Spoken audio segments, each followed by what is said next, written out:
Ahora sí. Bueno, si yo le pregunto a ustedes de memoria, porque bueno, recuerden que en el examen que van a tener que, en base a todo el contenido, vamos a tener que tratar de evaluar un correcto examen de la primera oportunidad.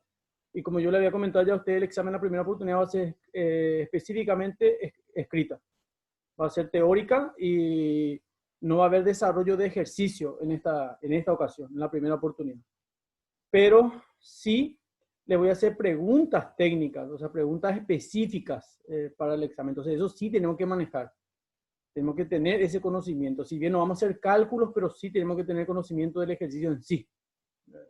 Creo que, bueno, si hay alguna duda, pregunten, no hay ningún problema. ¿eh?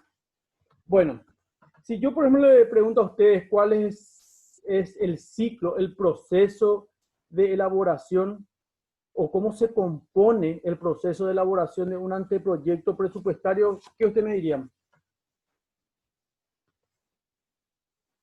A ver, le escucho. Por ejemplo, proceso, ¿verdad? O la composición del proceso de elaboración de un anteproyecto presupuestario. ¿Cuál sería? A ver. No puede ser que ya se hayan olvidado. Eso, profe, elaboración del clasificador presupuestario por origen de ingresos y egresos y de gastos. Exacto, correcto. Ahí empezamos todo. Todos empezamos elaborando el clasificador presupuestario por origen de ingresos y de gastos, para el cual trabajamos con el clasificador anexo establecido por el Ministerio de Hacienda para ese ejercicio fiscal. Después, excelente, Karina. Después, ¿qué hacemos? Era la elaboración del cálculo de evolución de ingresos realizados y estimados. Exactamente. ¿Por qué de ingresos realizados y estimados? Porque para elaborar el proceso de evolución de los ingresos del anteproyecto presupuestado que se está haciendo este año para el año que viene, nosotros tenemos que determinar cuáles son los ingresos que se realizaron del año anterior. Entonces, en base a los ingresos que se ejecutaron y que se realizaron en el primer semestre del año anterior, nosotros vamos a poder elaborar nuestro presupuesto de ingresos como anteproyecto para el ejercicio entrante o para el periodo fiscal entrante. ¿Se entiende, verdad? Sí, profe. Dale, por eso justamente se llama evolución de los ingresos que se realizaron y los que estimamos. Recuerden que la estimación se establece en base al redondeo. Por eso justamente no tenemos que memorizar solamente el título, porque si no vamos a memorizar el título, pues no entendemos por qué estamos haciendo. Entonces tenemos que tratar de entender. Bueno, el siguiente paso. Elaboración de la fundamentación del cálculo por origen del ingreso FI 02. Exactamente. Y eso se saca justamente de ese clasificador presupuestario por origen de ingresos, el cual lo trabajamos en la evolución de los ingresos realizados y estimados, y de ahí pasamos exactamente a la fundamentación del origen, a la fundamentación del cálculo por origen de los ingresos. Muy bien. El siguiente paso.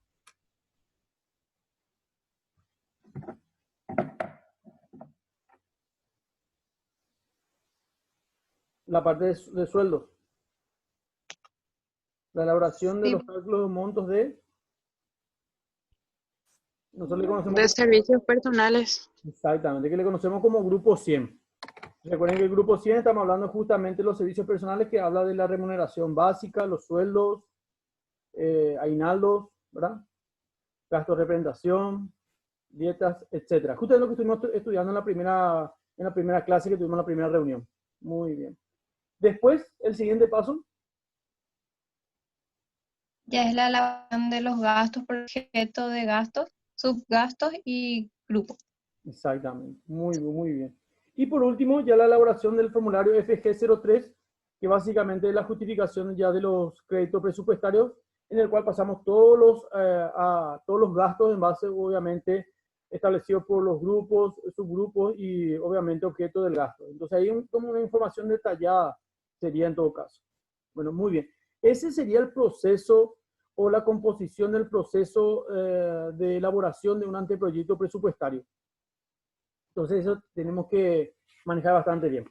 Bueno, vamos a nuestro ejercicio que aquí tengo yo hecho. Yo no llegué hasta el final, pero bueno, Vamos a tratar de ver hasta dónde llegamos y después ya vamos a hacer ese ping-pong de preguntas para tratar de tirar algunos temas bien específicos para estudiar luego solos ya. Bueno, a ver un poquitito. Vamos a la parte de justamente al financiamiento, o sea, evidentemente la elaboración de lo que sería la evolución de estos ingresos que realizados y estimados. Vamos a la columna 6, ya directamente al redondeo.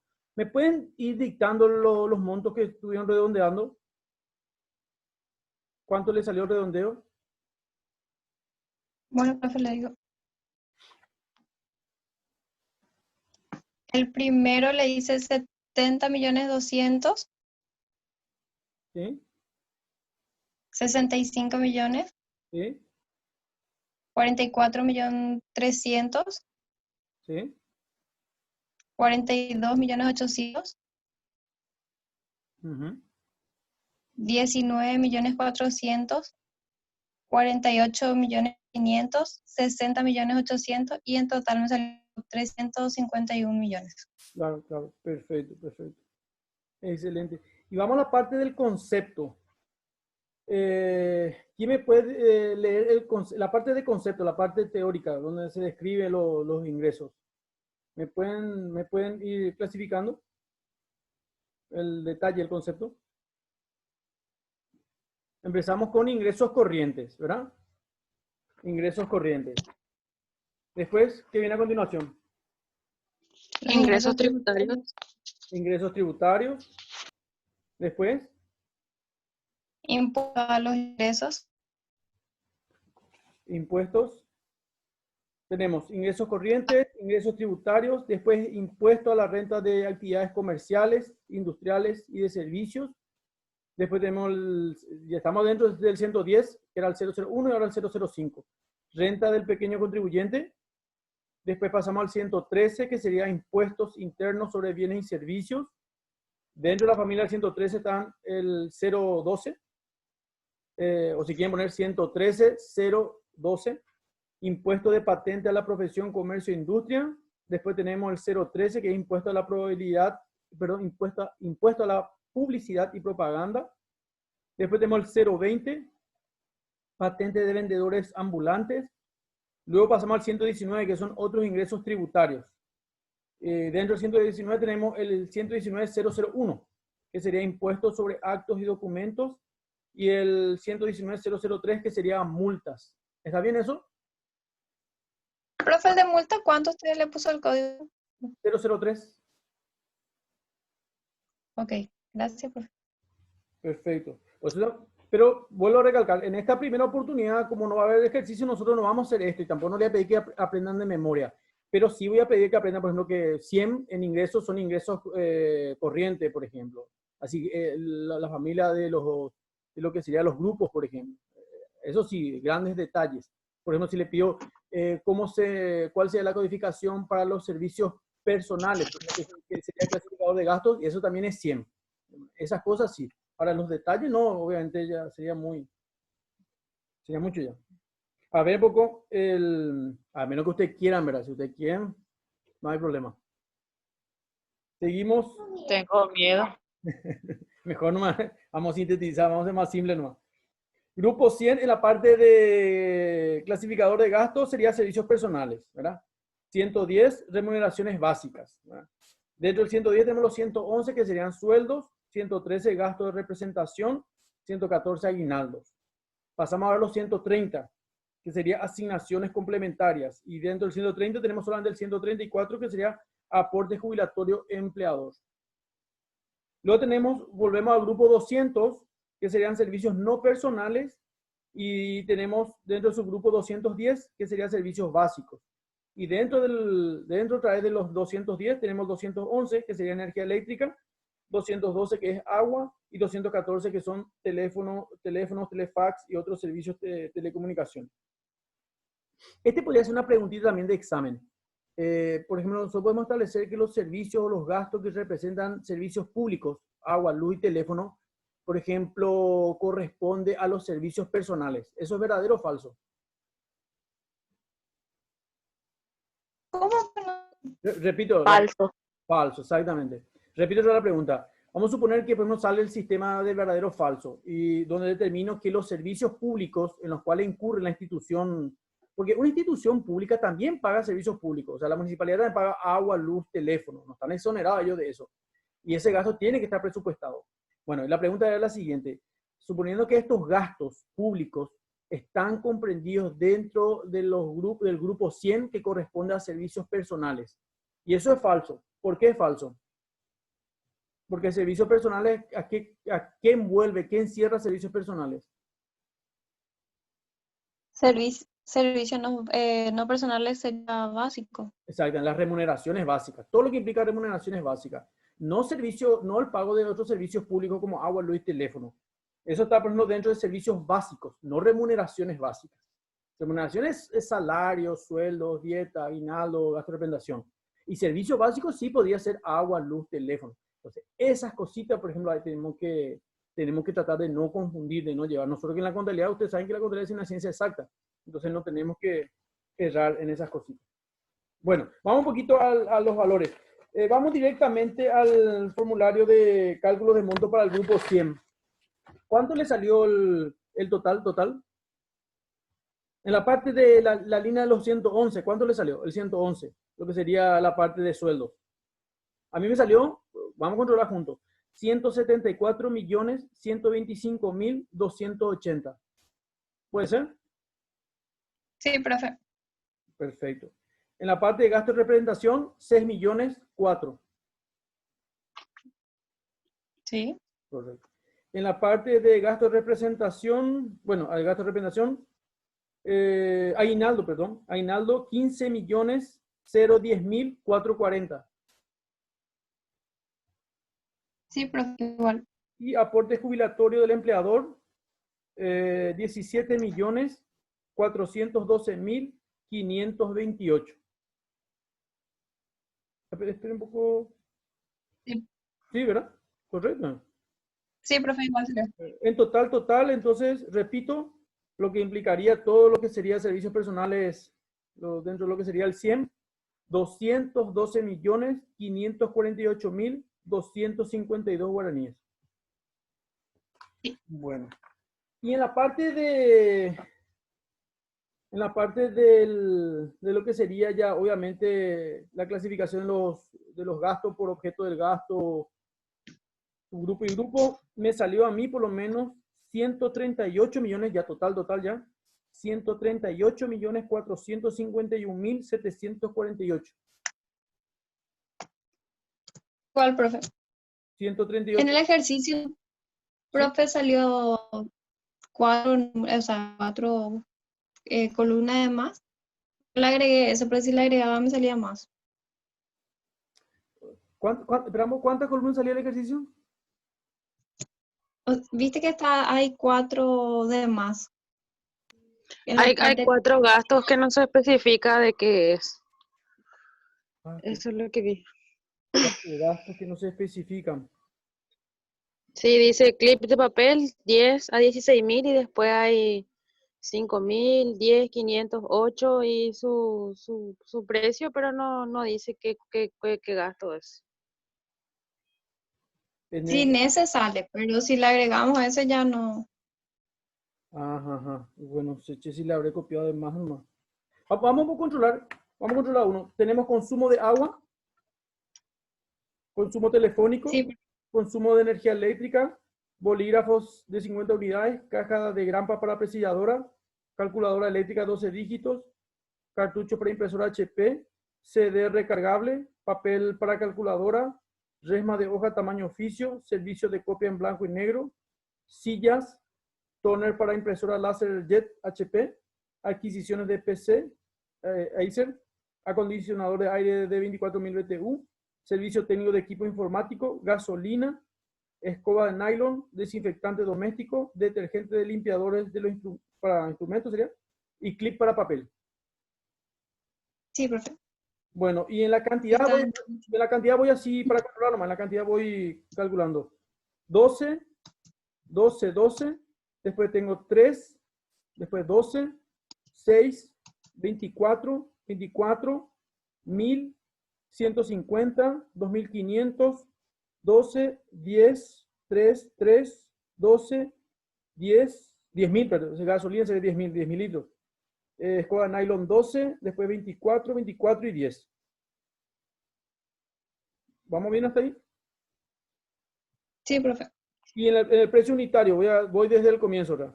390.000, 360.000, 596.000, 67.000, 15.000, 350.000, 175.000, 15.000, 150, 47.800, 250, 185.000, 675.000, 3.200.000, 5.650.000, 260.000, 6.750, 14.479, 18.000, 17.000 y 16.000.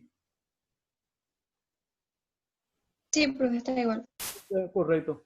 Bueno, entonces total de 138.451.748, lo cual sumamos a los servicios personales que teníamos 252 millones, creo que era. 212 millones, perdón, 548.252 y ahí tenemos los 351 millones de gastos. Bueno, hasta ahí entonces está controlado. Yo no sé si alguien llegó a hacer el FG03, yo ya no me alcanzó el tiempo. ¿Ya alguien llegó a hacer eso? Yo hice la mitad. Sí, no. Bueno, entonces tenemos tiempo hasta mañana, así que no se preocupen eso. Tenemos mañana hasta la hora, creo que 9:30. La verdad que no me acuerdo cómo marqué en la plataforma. Pero tenemos tiempo. 6, o sea, una semana otra vez dio, pero Una semana. Bueno, entonces no hay problema. Perfecto. Bueno, vamos a hacer este ping-pong de preguntas rapidito para ir, más rápido pasa el tiempo. Y quiero que ustedes vayan. Pues yo no quiero que ustedes solamente escuchen, yo quiero que ustedes trabajen conmigo también. Acá justamente hice mi borrador de algunas preguntas principales, por decir. Bueno. Pasa foto, profe. No, no, podría, pero no. Se puede o no se debe. Dice acá, ¿cuándo se da un equilibrio presupuestario, por ejemplo? Así rapidito vamos a hacerlo, como podamos responder y vamos a ir avanzando. Vamos a tratar de, porque tengo como 50 preguntas acá. ¿Cuándo se da un equilibrio presupuestario? Cuando el gasto no supera el ingreso. Exactamente. O sea, el presupuestado. O sea, básicamente cuando los gastos ordinarios previstos en el presupuesto se equilibran o, dicho de otra manera, son exactamente igual a los ingresos ordinarios previstos. ¿Por qué hablamos de los gastos ordinarios y los ingresos ordinarios? Porque son los corrientes, los que vamos a tener sí o sí. Y eso se tiene que tener en cuenta porque puede haber un desequilibrio cuando aparecen cosas extraordinarias, tanto ingresos extraordinarios que podríamos tener, ingresos no previstos, como así también gastos. Por eso no se olviden esa palabrita ordinario. O sea, habitualmente, generalmente hace referencia. Bueno. ¿En base a qué se realizará la ejecución presupuestaria? ¿En base a qué se realizará la ejecución presupuestaria y qué se debe tomar en cuenta?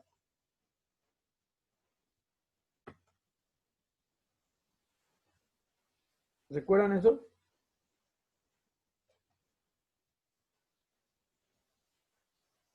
No, me parece que noche. Vamos a otra pregunta, porque si no vamos a tardar demasiado.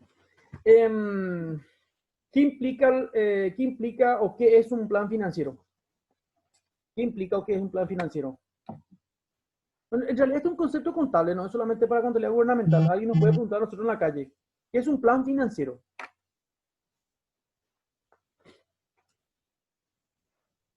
Recuerden, nosotros los contadores vamos a trabajar mucho sobre el plan financiero. Nosotros también hacemos presupuestos, gente. Entonces nosotros no podemos hacer un plan financiero. Recuerden que podría ser, A ver, te escuchamos, Karina. puede ser el presupuesto, es un presupuesto, el plan financiero, Arturo. Sí, tiene algo que ver, ¿verdad? Una planificación. Ahí está. Es una herramienta, es un documento justamente para planificar si es viable o no ese proyecto presupuestario. O sea, nosotros tenemos que tener un plan financiero primero antes de hacer para hacer un proyecto. O sea, usted no puede hacer un proyecto presupuestario de nada si no tiene un plan financiero. El plan financiero pues, es la base. Porque lo primero que le va a preguntar el banco a ustedes cuando, por ejemplo, hagan por ejemplo, un proyecto de inversión, o sea, mejor, un proyecto de financiación, me corrijo, en un banco, le va a preguntar a usted cuál es el plan financiero.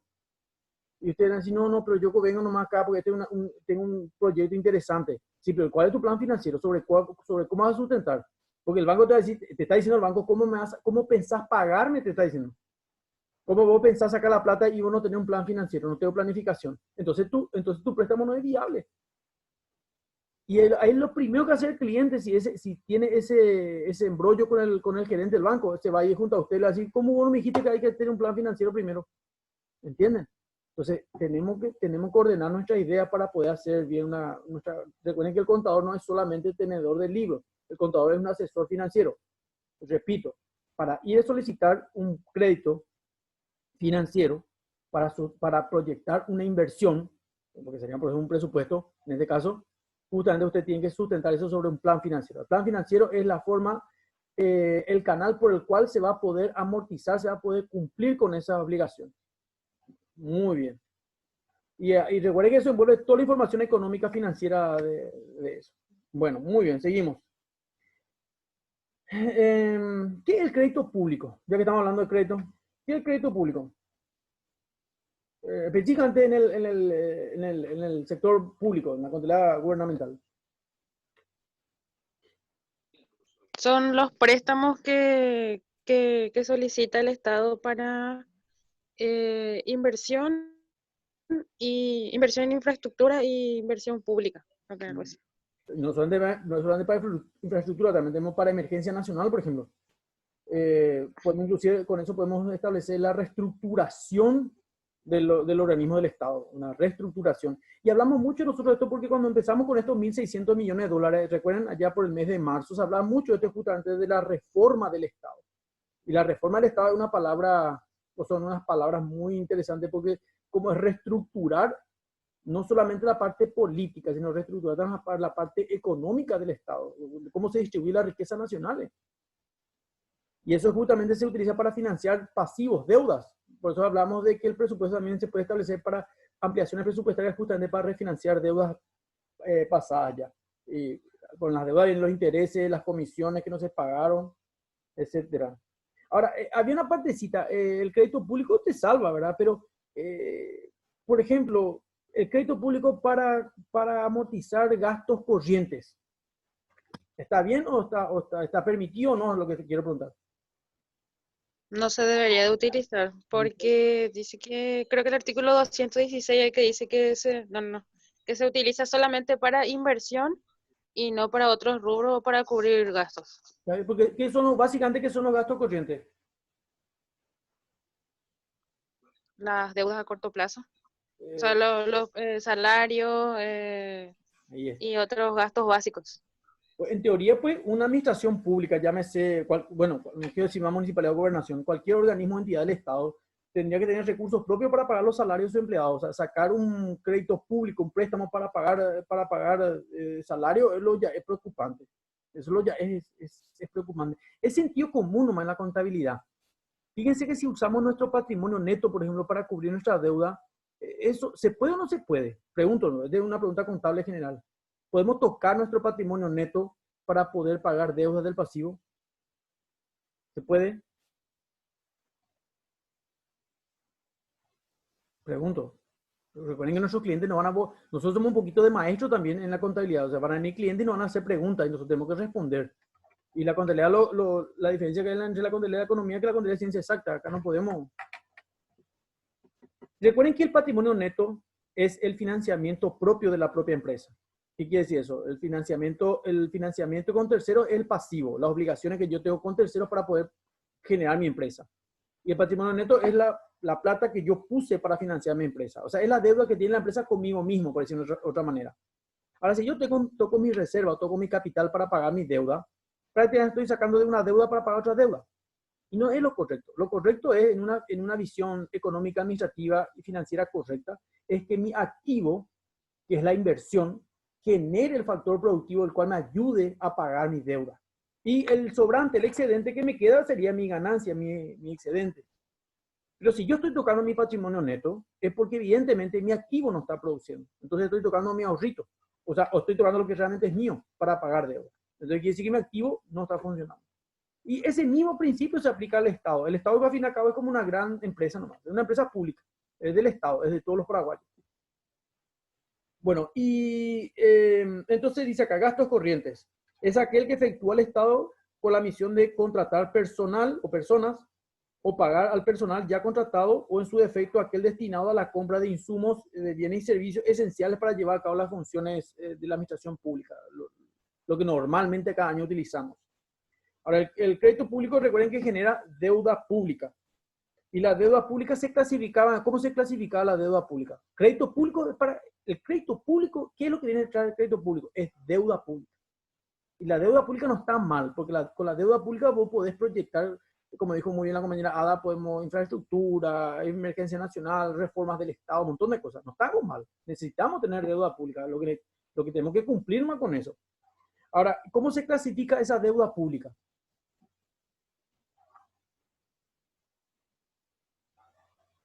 ¿Recuerdan? Interna, externa, directa e indirecta. ¿Estamos? Esa es la deuda pública. Esos 1.600 millones de dólares que ahora más debe el Estado. Eso no es una deuda del presidente, es una deuda pública. Es la deuda del pueblo. Todos vamos a tener que pagar. Bueno, vamos un poquito a avanzar. La verdad que dimos muchísimas cosas, por eso traté de sacar unas preguntas que las que más me gustaban, ¿verdad? La verdad que hay mucho. A ver un poco. Dice acá,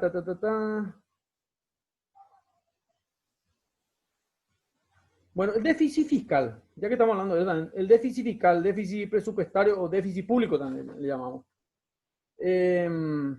Describe la situación en la cual los gastos realizados por el Estado superan a los ingresos no financieros en un determinado periodo. Ese es el déficit público. Ahora, vamos a hablar de los ingresos financieros del Estado. ¿Qué son los ingresos financieros del Estado?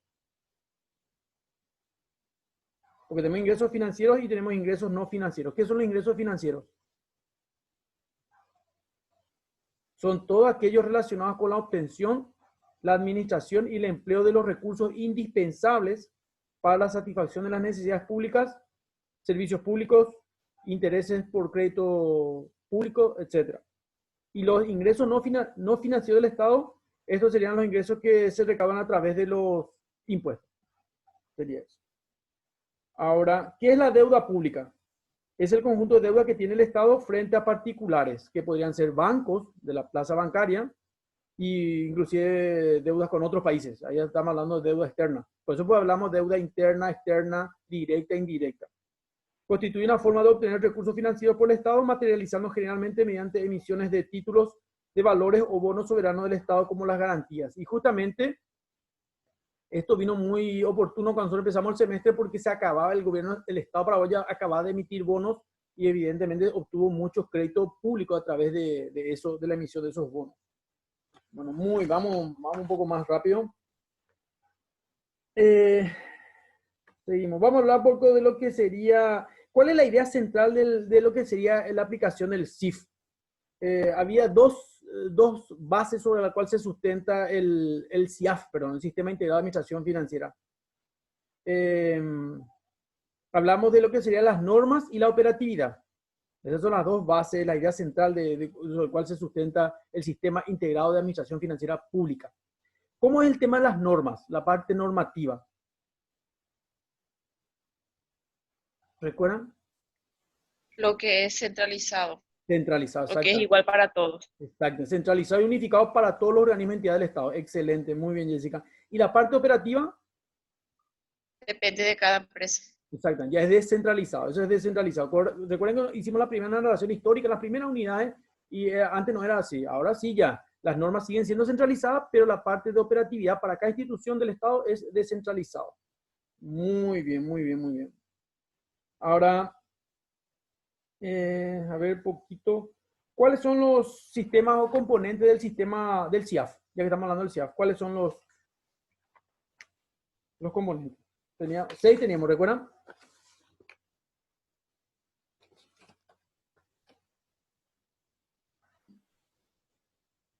Tesorería. Sí. Tesorería, contabilidad, lo que sería contraloría o control, presupuestos, crédito y deuda pública. Y justamente deuda pública porque hay inversión pública. Entonces, esos son los elementos. Recuerden, contabilidad, tesorería, contraloría, inversión, crédito y deuda pública, y no me acuerdo más. Ah, presupuesto. Puta, ahí empezamos todo, presupuesto. Bueno, vamos a ver un poco qué más. Muchísimo papel tengo acá. El SICO. ¿Qué significa SICO? SIAF es Sistema Integrado de Administración Financiera Pública, ¿verdad? Y el SICO, Sistema Integrado de Contabilidad. Contabilidad. Y está, ¿a cargo de qué está el SICO? Ah, es una pregunta sencillita. A cargo del Sistema de Registración Contable, ¿verdad? Y Sí. a ver un poco, ¿y cuáles son esos documentos contables que integra ese Sistema de Registración Contable? ¿Entienden? El SICO es el que se encarga del Sistema de Registración Contable del Estado paraguayo. ¿Y cuáles son los documentos que integran el SICO? Sus ingresos, egresos y obligaciones. Ingresos, mejor dicho, ingresos, gastos y obligaciones. Bueno, básicamente es lo mismo, ¿verdad? Pero bueno, vamos a manejar el término que justamente está ahí. Y a ver un poco, vamos a hablar un poco de lo que es el control interno. El ámbito de aplicación justamente del control interno a través del MESIP, del método estándar de control interno. ¿Me pueden citar, por ejemplo, el ámbito de aplicación?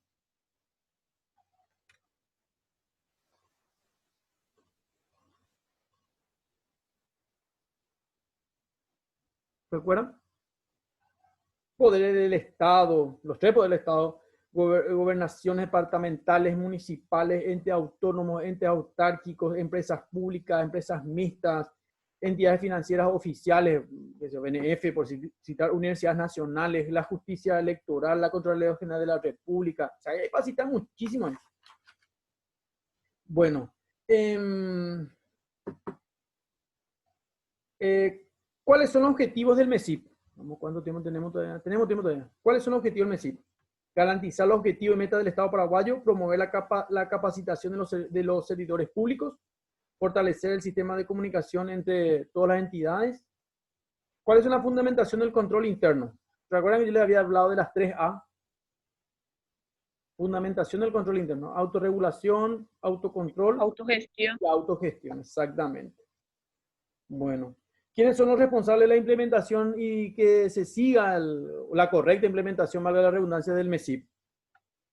Primero empezamos con la máxima autoridad de la institución que fuese. Después los directivos, todos los funcionarios, los auditores externos, nosotros, la ciudadanía en general, la Contraloría General de la República, la Auditoría General del Poder Ejecutivo.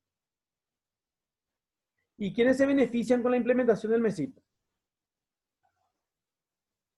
¿Quiénes se benefician? Había 3 grandes beneficiados, por decir de una manera.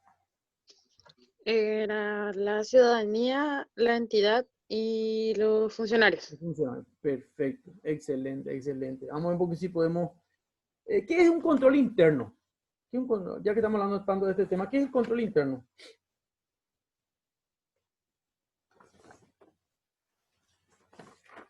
¿Qué era el control interno?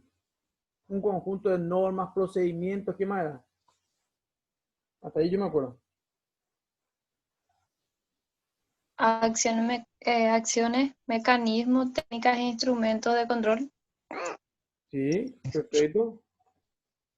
Excelente. Que justamente conjugados entre sí que lograban una función del Estado en forma íntegra, eficaz y lo más importante, transparente. Hablando de transparencia, ustedes se enteraron, vieron que esto se aplica. Vieron que a partir de hoy salió ya en forma pública la declaración jurada de nuestros políticos. No sé si usted escuchaba, una información nacional, un boom de la información, todo el día están con ese tema. Entonces, Sí, profe, el top 10. Sí, no, pero hay, no sé, creo que 3.000 informes, los primeros 3.000 ya se lanzaron al conocimiento público. Eso es muy importante. Es muy importante. Un poquito deprime también, porque vos de repente mira tu ingreso, mira tu crecimiento de tu activo y ve lo de esta gente, ¿verdad? Pero, como yo le dije hoy a un colega nuestro que fue mi alumno hace 2 años atrás, este es un buen inicio. ¿Por qué un buen inicio? Porque la gente tiene un conocimiento en forma directa y en forma transparente del ingreso, y con esto va a empezar muchas protestas, muchos reclamos, la ciudadanía va a empezar más con esta situación económica que probablemente el 2021 va a ser duro porque se tiene que reactivar la economía. Entonces mucha gente va a empezar también a reclamar y a protestar, y yo pienso que esto también es el inicio para una reforma del Estado. Una reforma del Estado. No puede ser una persona gane 40, 50 millones de guaraníes y con eso no le alcance para vivir, o le alcance para vivir justo, siendo que otros trabajos viven con salario mínimo. Entonces, yo pienso que esto es el primer paso para realizar una reforma del Estado, que se saque la información a la luz y que se haga público. Yo les Sí, pero